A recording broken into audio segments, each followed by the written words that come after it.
Bum bum bum bum bum bum bum bum bum bum bum bum. The Peter Dislike Show. Bum bum bum bum bum bum bum. All right, today is day 7 of my current nofap journey, and I feel the worst of it is over now.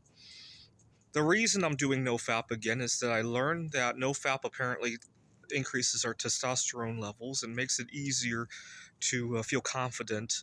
And today's Saturday, I plan to go to a singles event, and then tomorrow I want to go to church and approach a girl there. So I'm thinking about if I'll have to make a decision if I want to cheat after church tomorrow, because I won't have very many events after that.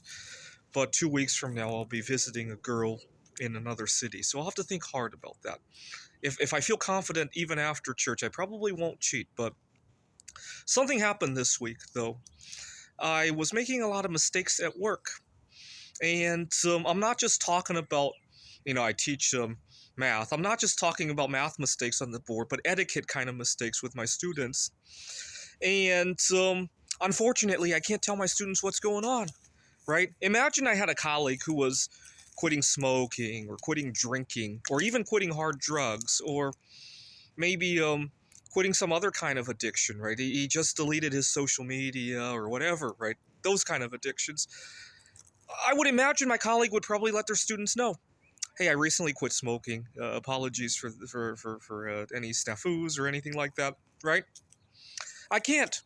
And I was working 3 years ago. I was working at a tutoring center when I also tried to do nofap, and I made a fool of myself that time as well. I couldn't tell anybody. This time it's even more challenging because I'm making a number of other lifestyle changes in conjunction with that.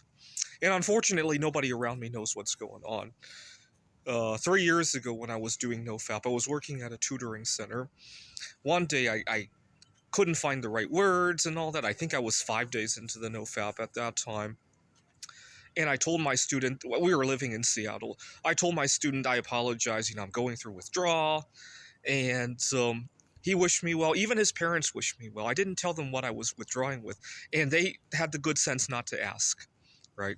And they all wished me well. The next day, even my boss said that my student and his parents were wishing me well and all that. But they didn't know what I was withdrawing from. That was the craziest part of it all. Seattle's very accepting of people who want to do the right thing with that. Unfortunately, it was the wrong stuff, right? Had they pushed it, I probably would have just... Actually, somebody did push it one time. I was at another tutoring center when I was working with, I think, a 17-year-old girl, and I messed up with her as well, and I'm going through withdrawal, and she pushed and she pushed. I said, it's something that only applies to guys. It's not a substance. And she understood it and had to oh, okay. And it was just a weird situation altogether. And unfortunately, what kind of mistakes am I making this time around? Well, I've been binge watching about how to handle making a move on a girl. I've been binge watching about how to the best way to approach. I went to a speed dating event. Best way to approach that, and I sometimes forget that I try to apply those techniques to my students, to my colleagues, and all that. Obviously, I don't then make the move on them, but I'm just mental confusion and all that.